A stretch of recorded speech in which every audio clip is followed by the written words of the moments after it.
And it was years after that that I made a trip to Cleveland visiting an aunt that I read that the Eastman School of Music was the only school in the United States that taught the art of synchronizing music to fit silent pictures. That hit me. That was where I wanted to go. I just had enough money for one semester, not for the year. I fell in love with it.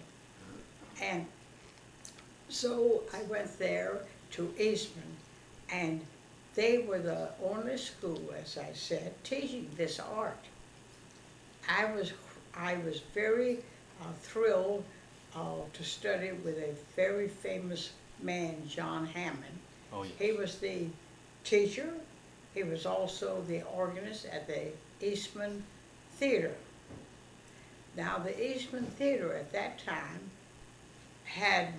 didn't have a theater organ in this theater. They had a straight organ.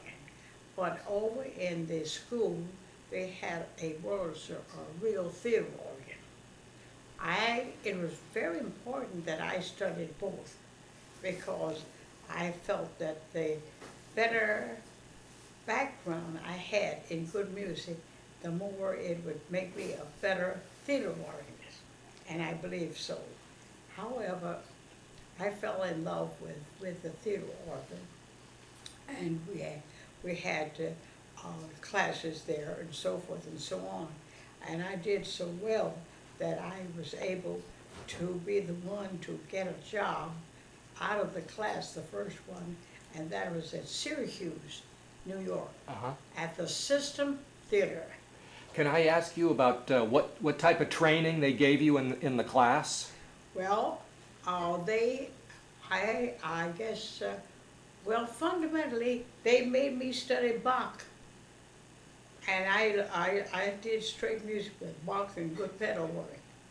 And then I took the course in theater organ, and there were certain cues that had been sent from Hollywood by a orchestra leader out there, orchestra. He wrote background music for some of the biggest pictures there.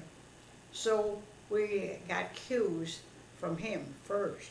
Then we learned to find ideas in regular classical music, you know, whether it was Tchaikovsky or Rachmaninoff. Then we learned to write our own cues. And of course, strangely, that laid the foundation for my radio, was learning all of that artwork in cues for situations. I went to NBC, and it just automatically came very easy for me to do the soap operas, because they were the same thing, except the amount of music was smaller using, you know. Right. Maybe we didn't use as long of cues as we did in theaters, but we had to learn to express the feeling to the audience in X number of well, say 8 to 16 bars of music, and get it over fast, and, as we call it, dovetail into the actor's lines.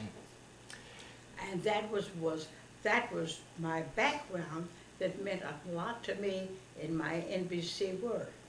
In your class at Eastman, did they run films and you had to accompany them? Yes. Do you remember any of the things you had to do? Yes, they ran films for us so that we could play and accompany the films, you see. And we had a class in which we could see, and then we could write, and then we could play for and perform. Then when I had a chance, I had the experience of playing at the Eastman Theater.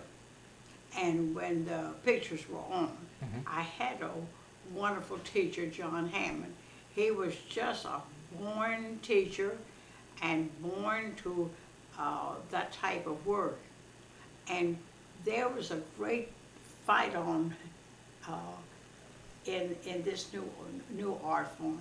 It's the extreme east and extreme west coast, nothing between.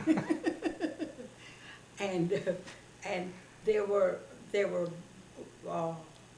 few people that were left in classes. A lot of people just gave up and left classes, but I held on. I just loved it because to me I was in a make-believe world.